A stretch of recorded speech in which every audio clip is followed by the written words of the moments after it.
Hi there, guys, and welcome to Eye on the Storm! As you can see, I am Anna Prosser Robinson, and usually I'm joined by Gillyweed, but this week Gilly can't be here, and so I'm joined by my co-host, Kaiberries! Hello! Kaiberries, who are you, for people who don't know you? What do you do? My name is Kai. I am a streamer and promoter of Heroes of the Storm. I've been part of the community for over a year now. Yes, I am a member of TGN Squadron, and you can find me all over the internet everywhere that you can Google the name Kaiberries. Awesome. And we also have a guest with us who we will introduce in just a moment, but just in case you've never been here before, just to let you know what this show is all about. This is a Heroes of the Storm show where we talk about the community, about the game, about strategy, and follow the game as it develops through the alpha phase into the beta phase, and now anticipating launch on June 2nd. And of course, we're broadcasting from Misscliks, which is a community that's dedicated to uplifting and providing support for female role models in geek and gaming culture, so hopefully you'll see a lot of strong female faces here, as well as our friends, the males, as well. We love everybody here, and especially everyone who loves Heroes of the Storm, which brings me back to that guest I was just speaking about. We have our guest this week. Who are you, and what do you do, my friend? Hi, my name is, I guess, ZVFury, or Fury for short. I play for Team Zevron. I am the warrior player. Awesome. And can you tell us a little bit about your background? Where are you from? How did you get into Heroes? How much experience do you have with esports? What do you love about it? All that kind of stuff. Currently, I'm living in Michigan. I used to live in Illinois for pretty much my whole life. And I've been in the scene for about a year now, I'd say. Pretty much when Alpha started. Right now, yeah, I'm on Team Zevron. We're a brand new team. We're trying to, be the best, I guess. Yeah, tell me a little bit about Zevron. How did that come together, and what does your team look like right now? Zevron, I got contacted by my friend who said they were looking for a new team for Heroes.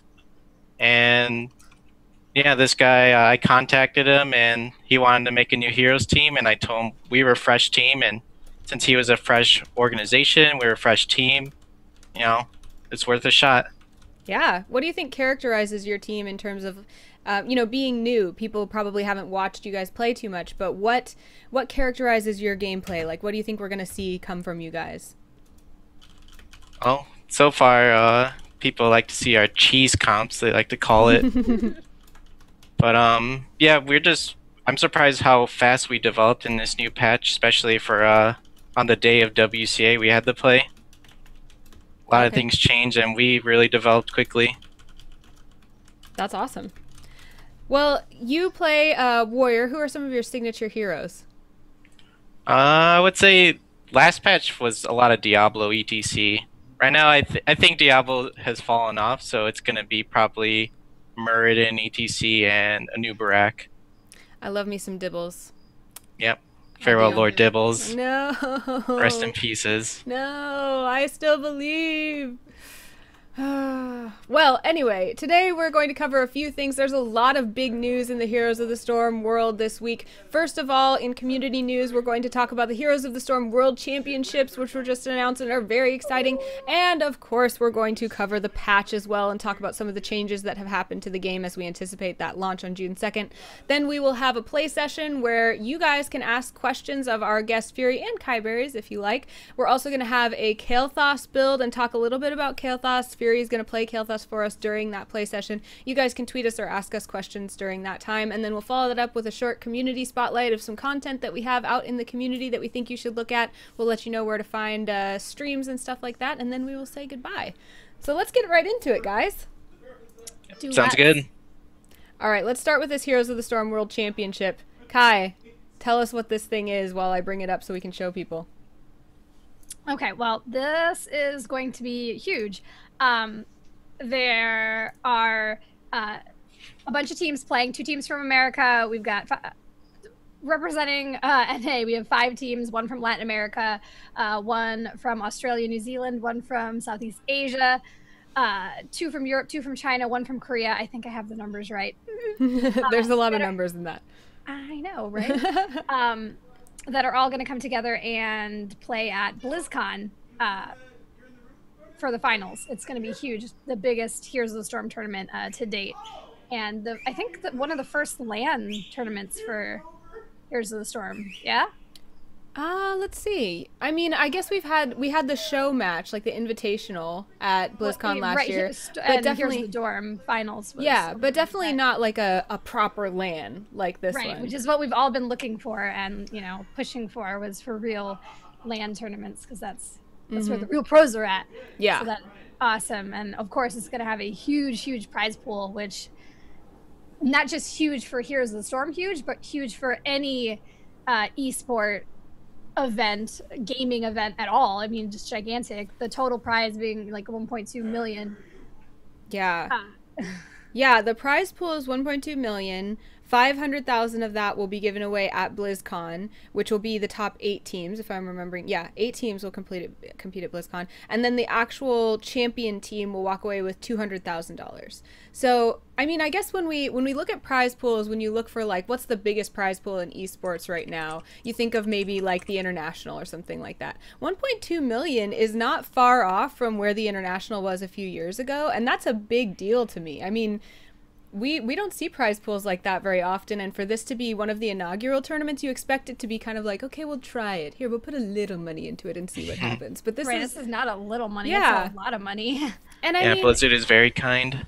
Yeah. So being on a team, Fury, when you look at that prize pool, what are you thinking? Thinking like, I'm glad to see the scene is developing, and like, Blizzard's finally stepped in, like, here you go, community, we're gonna give you a very big tournament you guys can all practice for. Like, after WCA, that was like the biggest tournament until what we just found out today. Yeah. So Zevron's definitely looking forward to competing for the BlizzCon tourney. Yeah, and I mean, it's going to be, they made a point of saying in this announcement here that they're going to be, that Heroes of the Storm will be on a stage alongside StarCraft, World of Warcraft, Hearthstone. So, and all of those will have a world championship at BlizzCon. So it's really kind of this like, I don't know, I feel like it's an affirmation of them saying, okay, this isn't just a side project. This isn't something that we're still testing. This is something we really believe in, that we're building a scene for. And that's, I mean, that's not even, okay, we're just going to see how it develops, or we're going to let you figure it out. We're going to start something right now. And that, for me, is really exciting, because I kind of got this feeling earlier in the beta that maybe it was like, we're going to wait and see how this turns out and whether there's going to be an esports scene. But this is a definitive answer to that. What do you guys think? Yeah, maybe Blizzard has seen some of the community tournaments, has seen the turnout that they generated, all the positive feedback, and they know that the fan base is already there. They know the interest and the desire is already in place, and all they need to do is provide the platform, build it and they will come. Mm-hmm. Yeah, so in terms of Zevron, how did you guys take this news? Are you guys already starting to think about how to get into this tournament? Yeah, we're definitely gonna start grinding, I guess, do a bunch of scrims, practicing. After we lost WCA, we were kind of upset about that, but now Blizzard announced this and cheered us all up. Now we have something to strive for. Absolutely. Well, and we know that, like we said, 8 teams are going to go to BlizzCon, and then there will be group stages until we get to the Final Four, and then those Final Four, it says they're going to compete in a single elim bracket. And I mean, single elim isn't that strange in Heroes, but especially for like semifinals and finals, I feel like we usually see best of 3s. Yeah. What did you guys think of that? Yeah, that single elim is kind of weird. If you have a single elim, I feel like there should be a loser's bracket, but it's going to be really hard because you're going to have to go all out for every single game because you don't want to get eliminated. Yeah. Yeah, and there's definitely no room for, kind of the counter picks or the reactive strategies or anything like that. So I don't know. I mean, it could be that they mean single elim bracket until the finals or something like that. I don't know. But I have to confess I was a little disappointed there, because I feel like a best of 3 is the most tried and true test of skill for these teams. What do you feel, Fury, being on a pro team? I feel... Yeah, a best of 3 always is nice to be in a tourney. It gives the first game you get to feel out for what the enemy team likes to play, preferably. And usually the first game you don't want to show your whole strat. You just kind of want to try your basics. Mm-hmm. And then you adapt throughout the series to what you want to pick for your team. Yeah, I wonder what the motivation would be for doing single and whether it's simply motivated by time or I don't know. What do you think, Kai? Do you have any theories? Um, I don't have any theories other than maybe tension and excitement, and with the number of teams playing. BlizzCon is only a 2-day event. Yeah. They also are running the World of Warcraft arena tournaments, the Hearthstone tournaments, the StarCraft tournaments. Just getting time wise, just cramming it all in there. They might not have time with the amount of teams. That's a good point. That's just the best I've got. I don't really know. It totally makes sense. I think you're probably right. I think it has to do with being at an event like this. And, you know, a lot of this is about the entertainment value and the production. And considering that they just ran an event on ESPN2, I would imagine that they're really thinking about what this show is going to be like, not just what the competition is going to be like. So as the community, I guess it's going to be our responsibility to make sure that they pay enough attention to the competition as well. One thing I was kind of wondering about, and I heard a couple things in the competitive scene, and maybe Fury knows a little bit more about this than I would. I noticed the Korean Championships, that's OGN, is doing that league. Don't they run a one ban system? Yeah, I was going to ask Correct? about that because I mean, it's like generally accepted across the board in most of the community tournaments that we should have picks and bans. But that Blizzard has not acquiesced to that yet. And their reasoning has been that they say we don't have enough heroes yet to have proper bans. Right. So It's just seeing the names of the leagues. Like if you look at Taiwan, there's no specific league attached to it. North America, there's no specific league. But you go to Korea, it's the OGN Professional League. In their kind of rules and regulations, they have a one ban. yeah. Picks and one ban as part of their like ladder setup. That's what they do. Yeah. So that there was kind of some talk in the competitive community. Are they going to ask them not to do that, or is that something they're going to incorporate? I don't know if you've heard anything, Fury. I have not heard a single thing. Sorry to throw you under the bus. Oh, that's perfectly fine. As a competitive player, do you feel like it's really important to have bans? Yes, I think, especially in a MOBA, a ban is always nice. Right now, I think one ban for each team is perfectly fine due to the hero pool. But maybe we'll be surprised how many heroes we get at release. So maybe I feel like some tournaments might even start doing 2 bans. Yeah. I mean, we can only hope that we get to the point where we have lots and lots of heroes like that. Yeah. We do have a new hero, and that came out with our beta patch. So unless we have anything else to say about the BlizzCon and World Championships, let's move on to that. Any last words on the championships, guys? No, I think we hit it. Okay, We're good. cool. Well, let's move on to this patch. It's pretty hefty, so there's a lot to say. We're just going to kind of cruise through and talk about some of the highlights. First of all, there's a lot of arts and graphics changes, which is always really fun when we get into a new patch to see kind of the game all freshened up. I saw a little video, Kai, that you made of Easter egg hunting. Yeah. I should have pulled that up. Should I? I wonder if I can find it. You should tell people. I have a real strong love for Krabby. Like Krabby was actually my like I have the picture of him when he first came out as the April Fool's joke, and you would click on him and he's like, "You and I are the only people that exist." So I was really happy to see him back in a game. Were there any pieces of that update that were really exciting for you, Fury, or as a competitive player, do you even notice that stuff as much? I didn't notice that Krabby until I looked at it and read it. So that's always fun that there's always Easter eggs around. Yeah. And I mean, the UI being refreshed and all that, there are some specific changes that we'll get to later, but the look and feel of the game I thought felt real nice. And as they continue to improve some of the graphics and the physics and all that kind of stuff, that's always really nice in game. I'm glad Zagara's model stance got an update. Her head always had that weird where she was looking straight down. It looked like her neck was broken. I'm glad that got fixed. I never noticed that, but me too. I'm really glad for her. It was really awkward. And all of her skins, too. It wasn't just one skin. It was part of her wireframe was just like, oh my god. I'm glad that was fixed. Well, you know, we gamers have that forward neck movement. It's really Right, bad for yes. you. So she got a adjustment, I guess. Yeah, well, of course, one of the biggest things in this new patch is Kael'thas, and we will get a build from Fury later and talk a little bit more about Kael'thas in-game. But just initial reactions to how Kael'thas is fitting. I actually haven't had the chance to play him at all, which makes me super salty. So you guys have to tell me, what are your initial impressions? Okay, well, I mainly play support, so I did play him a little bit, and I had a super fun time. But as a support player, playing with Kael is just a treasure. It's wonderful when he has somebody to back him up, like either a support, a healer to be his battery pack, or somebody to stun for him, like a tank or whatever, just somebody to be his buddy. He's great. His damage potential is amazing, and the way he can just bully and own a lane and just be such a dominating force in a team fight is awesome.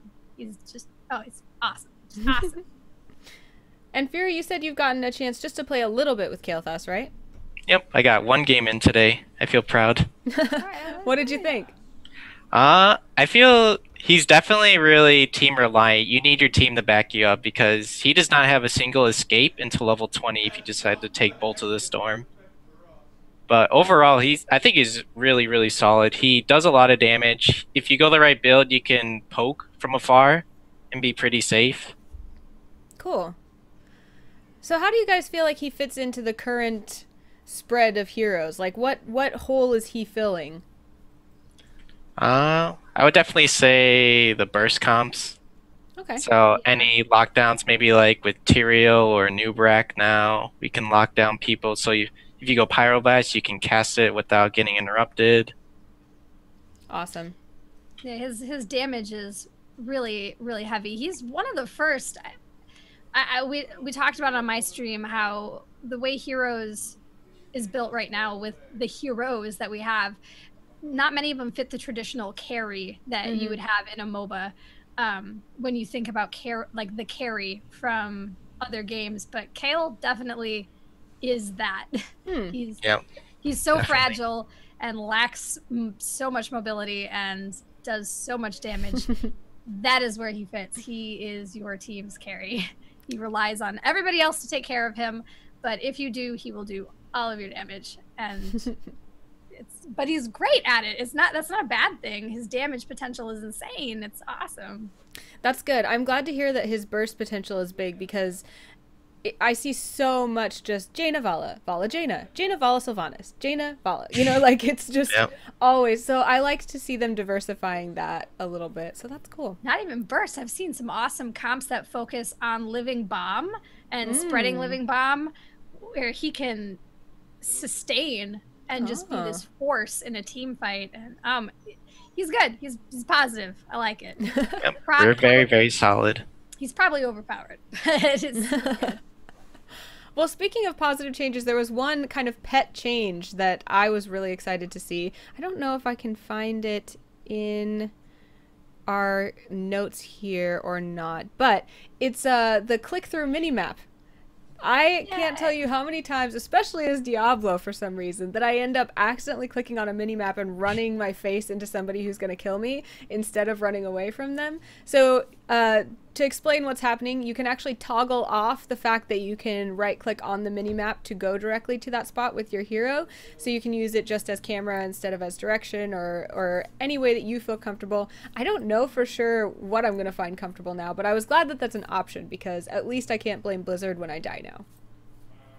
No, just still blame Blizzard when you die. Yeah, that's true. Probably the best course of action. Blizzard! Oddly enough, I have not once ever done that. It's never been an issue. Yeah, it's never been an issue for me. What? That's why you're a professional, I obviously. guess. Yeah, that's why you're on a pro team and I'm not, apparently. But yeah, I do that all the time. And other things kind of related to that, we do have some allied chat options that have been changed. We have actually another big deal that's probably even bigger than the click-through minimap for most people is that all talents are now unlocked on all heroes if the player level is above 25. That's a big deal. What do you guys think of that one? Yeah, I think it's about time.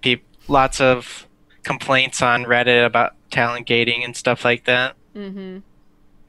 I mean, it is a good thing for grown-up players. That was definitely a thing that people needed. I was kind of jarred though when I bought Kael'thas and I played the first game and I was like, oh my god, all these options, I don't know what to do. But I mean, it's what people wanted, so it's about time. Yeah, it's interesting because I kind of agree with you, Kai, that personally, I liked having to do the like grind to 4 to get all the talents, because at least then I had to kind of try out a few that I wouldn't normally take. But I mean, I think that especially for pros or I don't know, a lot of hardcore players don't want to mess around. Adults, grown-ups who want to play this game right away. Yep. Reddit. Right. No, because I felt that. I played Kael the first game, and when you get some of those levels where you have 4, 6 choices, and you're like, I don't know what to do. I don't even have time to read all of this, because maybe you're at that point where you queue up as in a quick match rather than co-op, which was renamed. It's not co-op anymore. It's versus AI. I think they named it. Mm-hmm. And you're like, I don't know. I don't even know what this ability does, and now you want me to talent it. So yeah, I kind of felt a little overwhelmed by it too, but it is for the best. For the community as a whole, it's probably for the best. Well, and I definitely, when I go into a game and they're like, oh, can you fill this character that you don't normally play, it's definitely better to have talents at my disposal and use a build that I know is going to be good, as opposed to kind of being like, okay, we have to play 3 games before I can really be a strong player in this hero. Right, you know? It's why it's probably better for the world. Yeah. Yeah, I think before you were forced to play Force Wall Tassadar. Oh, I didn't know that. When you were talent gated. Yikes. Did anybody experience the bug where the first game you played, no matter what hero it was, you were talent gated? For this patch? Yeah, this patch. Yeah, really? every single hero was at level 1 for some reason. Whoa. Me too. My normally level 13 Uther was talent gated, and I was not happy about it. That would have freaked me out. I would have been really upset if all of a sudden all my levels were It was gone. not good, because we were playing with someone who had been playing Kael all day, and so we set up this team where everybody had a stun, and that's why I was playing Uther for Divine Storm, and there I was stuck with Divine Shield. Wah, wah. Womp womp. Yeah. Well, moving on to Battlegrounds, not a whole lot of major changes. There's some stuff in tutorials, but I think most of the people who are watching the show probably aren't looking for stats on tutorials. The only thing was that the healing fountains near each team's fort in the center lane of Sky Temple were repositioned to prevent them from being attacked outside of tower range. I wasn't really honestly sure what this meant. Do you guys know? I guess you could attack them from really far away. I didn't know you could, but yeah, I didn't either. Yeah, so I missed that. So I mean, I guess like, good job, Blizzard. We didn't notice, but I'm glad you're on it. Good for you guys. How about the color change of the water in enemy wells? It looks like Kool-Aid now. It's freaky. Yeah. Cool. It's Bubbling, really weird. Healing Kool-Aid. Yeah, because it used to still be watercolored. Even the enemy, like the outside was red, but the water was watercolored. Now it's like Kool-Aid red. It's creepy. Like blood. Kool-Aid blood. Gross. It's really gross. But you definitely know it's an enemy one, so don't click it. Yeah, don't drink from that one. It'll poison you. We have a list of general talents that have kind of been changed. Did you guys find anything interesting for Clairvoyance, Focused Attack, Follow Through, Healing Ward, Ice Block, or Promote that you want to particularly talk about? I think a big thing was the Ice Block. Being able to click the ability again to, get out of Ice Block quicker is pretty big. Because a lot of people, when they see Ice Block, they prepare all their stuns and CC when you count to, what was it, 3 seconds? Yeah, you just stand outside of it like a predator. Yep. So now you can, you might still die, but there's a small chance you can juke them. Like you just press it quickly, get out after 1 second, and run for it. Nice. There were a lot of big change. Well, not a lot, but a significant change to how Healing Totem works entirely. Its targeting and health was changed. Yeah. It may or may not be useless or less useful now. Yeah. Previously, it was just hits to kill it. Now it has a health pool, and now it can be affected by AoE. It also has priority targeting, so you can't stand on top of it and hide it anymore. Yep. So as a support player, Healing Totem, Healing Ward is not as nice of a choice as it used to be. You might take the Protective Shield if you have the choice more often. I have been, like, in Malfurion builds, Protective Shield is probably a nicer choice than the Ward. Yeah. Dies Yeah. constantly. Back in the day, my job when I used to play Stitches was to stand on top of the healing ward. And just poop on it. Yeah, no one could touch it. Yeah, Yeah. not anymore. Now it will stick out outside of your body. Aw. So sad. Yeah, big change there. Absolutely. Well, there are quite a few hero changes. We're not going to talk about all of them because we just don't have the time. Some of the changes that we won't even touch on, but that you should go check out on your own if you want. And I will actually take this moment to put the link to these changes in the chat, just in case you don't know where to find these patch notes. There they are, my friends. But some of the ones that we won't talk about are Nova, Raynor, Azmodan, Sylvanas, Zagara, Rhaegar, Tassadar, Chen. Those are some that we won't even touch on. There's also some more significant changes for Abathur, Gazlowe, and Murky, but not ones that we want to spend too much time on. Do you guys have anything you want to point out for those three guys, Abathur, Gazlowe, and Murky? Abathur can't attack towers and forts outside of their range anymore with his bugs. Stop doing that. Farewell, Locust. Stop it. Just stop it. His stab on his hat does more damage, so be in team fights now. Yes, I like that. What about Gazlowe or Murky? Murky's egg is nicer now. No, it automatically spawns inside the fountain when the game starts. So if you forget to puke out your egg right at the beginning, there's already one there. So yay. And if the enemy team kills your egg and you, an egg will automatically spawn right at start. So once again, if you forget to drop your egg, it will drop one for you. Just a quick quality of life change for Murky. I like that change. I feel like we see a lot of, I don't know, in each patch everyone kind of expects Murky to get a little bit more. Did you guys expect more from Murky in this patch, or do you feel like he's kind of where he's supposed to be? He's kind of where he's supposed to be. Yeah, I think he's where he's supposed to be. Okay. But he's really good. He's viable. They've played him in tournaments. What more do you want from him? He's a tiny frog. Yeah.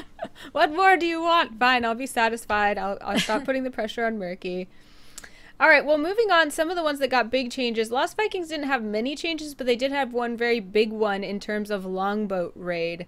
Now the Vikings will become stunned for 1.5 seconds if their boat is destroyed before its duration ends. So they've got to be a little bit more careful with their boat instead of just running it into the ground and using it as a second health bar. Do either of you guys, have you had much experience with this now? Do you feel like it's a good balance? Yeah, I definitely, in competitive play, it's definitely a big change. Blizzard kind of treated this like they treated Tychus with Odin when his health pool used to reset if you click Odin in time. So now you can get punished if your health pool drops all the way in the boat, because now people can kill the boat and then have some CC and damage lined up because the Vikings will be stunned. And they're just Yiddle guys. They can't take too much damage. Nope. Since there's also a buff to play again, have you seen more people taking play again? The buff was just that the Vikings all come back with 100% health. So with the buff to play again and the slight nerf to boat, have you seen in competitive play anyone taking play again? Nope. I have not seen one single person take it. I really thought they would when I read the patch notes, but I guess not. I mean, it's not as fun as the boat. The boat has singing. It does, and music and fireballs. La, la. Yep. Yep. I Can't mean, beat that. That's good the main try, reason I Blizzard. take it. Good try. Balance those alts. All right, so let's talk about Anubarak in terms of warriors. And this is, I know we're getting into warrior territory, which is where Fury wants to be. And Kyberries, you're pretty excited. Why? Because Anubarak is awesome. He has the love bug skin. He's the coolest bug in the whole world. What are the changes that you like most, Fury? The Beatles. They finally decided to attack heroes instead of run away. Nothing. The Beatles got a motivational speech they had a talking to. They had to reevaluate their lives. Went to Beatles school. Yep. As you can see, Beetles will now kind of attack and pursue enemies. They have a little bit more artificial intelligence. They will follow and pursue the targets until they lose track of them. So pretty smart little bugs now. Yep. So, as a professional player who can probably like click buttons fast and use your eyes well, how do you find the responsiveness changes for Impale and Burrow? Oh, it is really, really nice because you can. It was just way too slow with the Impale. I felt the windup was too slow, and it's like a really tiny skill shot that's pretty easy to dodge. So now, with the speed increase or the delays actually removed, Now you can ensure that you're going to hit wherever your cursor is pointing. Spike everybody, nice. Yeah, and then the burrow is really nice for escaping or, follow up your impale. Yeah, you can follow up your impale a lot quicker. So essentially you get a 2-second stun. With the improved beetles, do you go with a beetle healing build, or are you what kind of build do you feel like a new Barak can go? A healing build with the beetles? Yeah, I see a full beetle build right now. Is he strong enough to solo tank yet, or would you still run him in a 2-tank combo? I think you could solo tank, but you would need a lot of help from your support to... Sometimes you might run 2 supports like Tassadar Tyrande as the off support, and then you have your typical Uther Rhaegar and Malfurion. I dig this Barak. Yeah. He's in a good spot. He's been seen a lot in EU and right now a lot in NA, so he's got a spotlight. To see more of him. Yeah. Someone we have seen a lot of. It is with a heavy heart that I direct us to talk about our beloved Dibbles. Look at all this text. All of this is Dibbles text. Yeah. Diablo, what happened to Diablo Fury? He was my favorite hero. I don't think so anymore.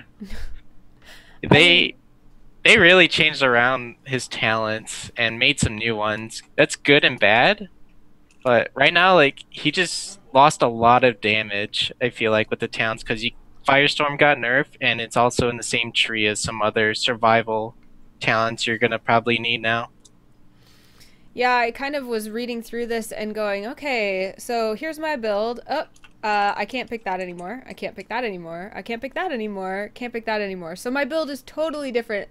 And having not had much time to play since the patch came out, I don't even know what that's going to do to Diablo, but you feel like it makes him less viable overall?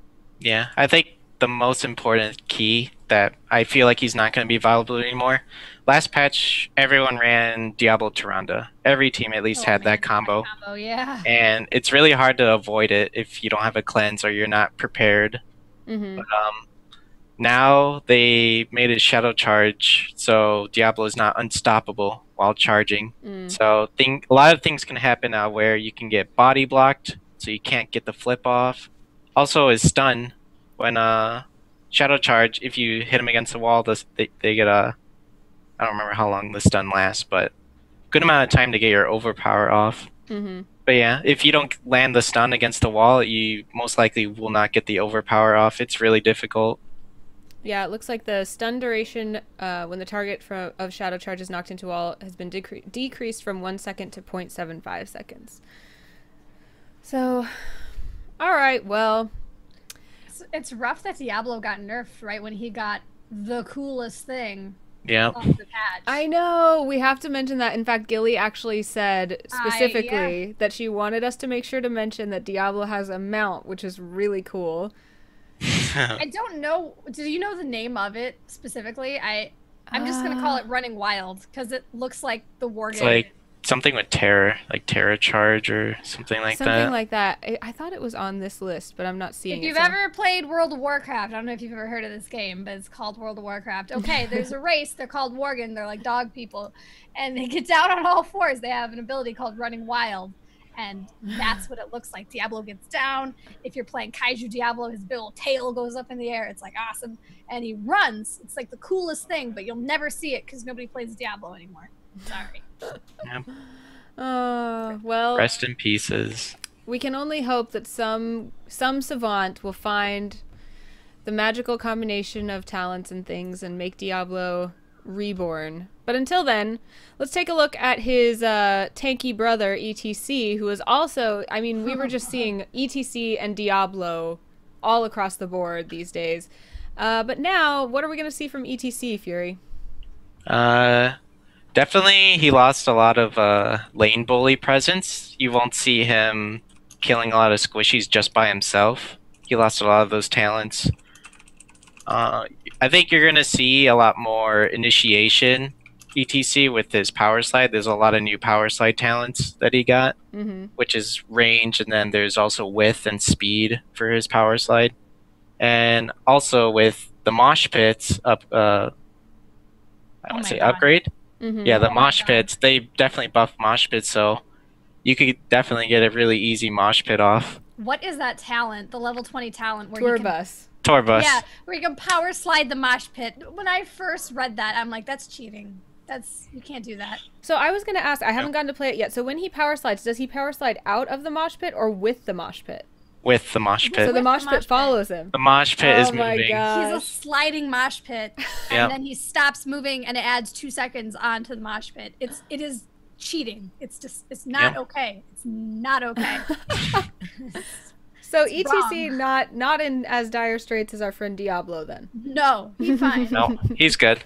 Oh my Mosh pit's gosh. good. I have to say though, the other ability where he gets the ghost mosh pit is awesome because he turns into a little angel with little wings and he's playing a harp. So it's a harp rock concert mosh pit. It's beautiful. I want to find whatever art person made the little angel. He's wearing like a robe, like a toga robe, and he's rocking out on a harp. It's amazing. Can we please, Blizzard, please, base Blizzard, can we have an angel ETC skin, please? Because I would love that. It's great.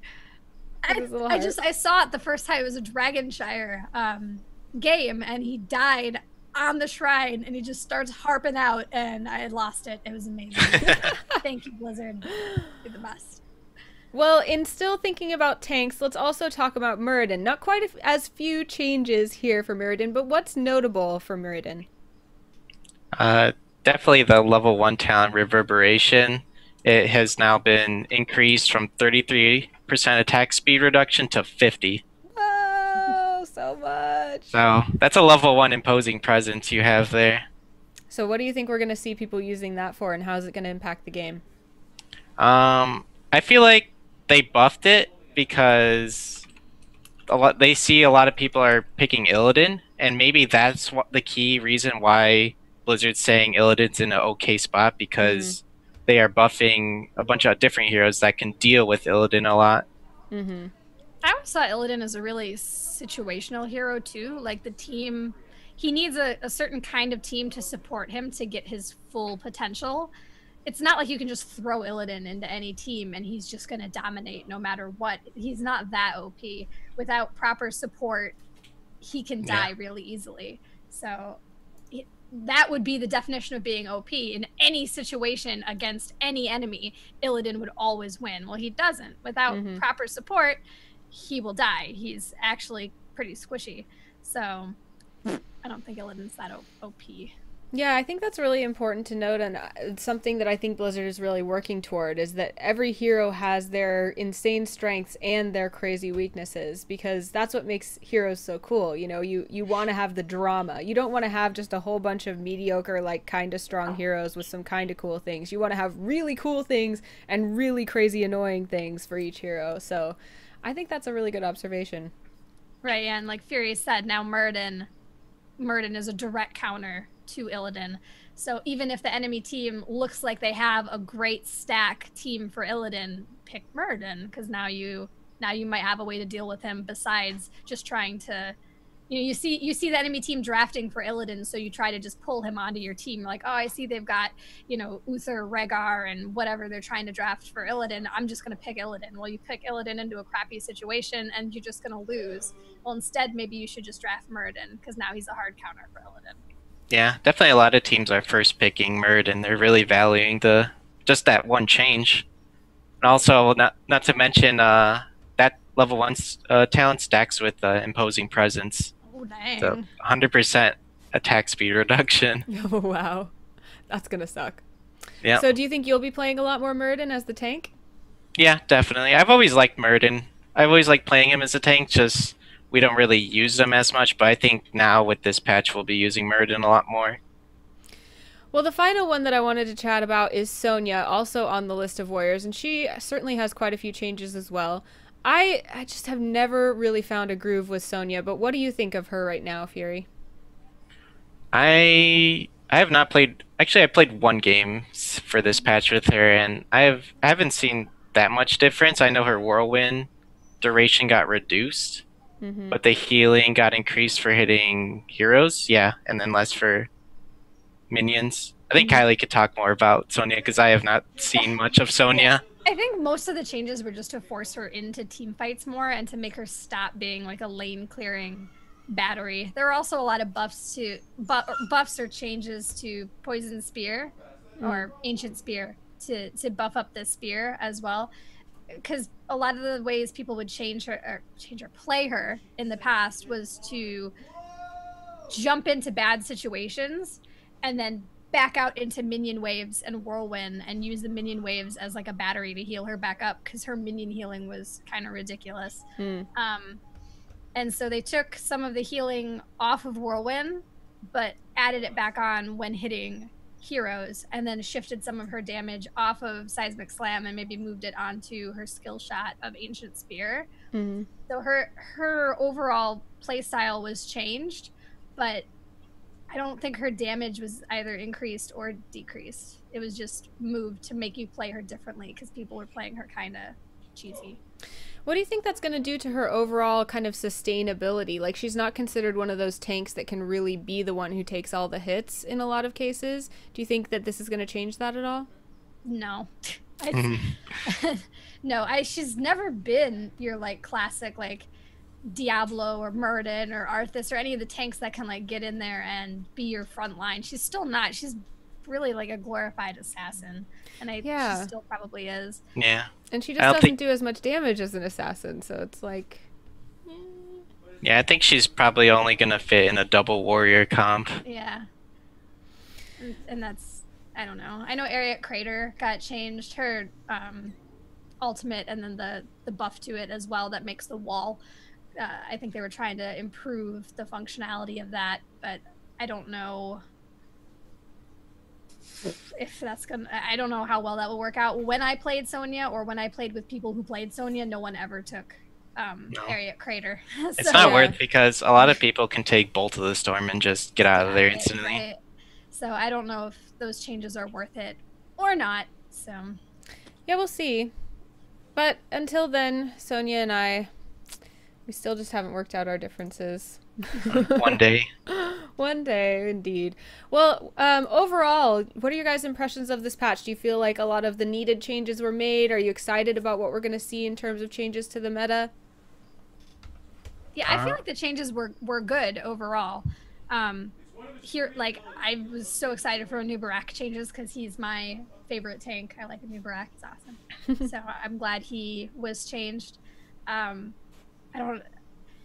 like Kael. He's awesome. He was a really good addition.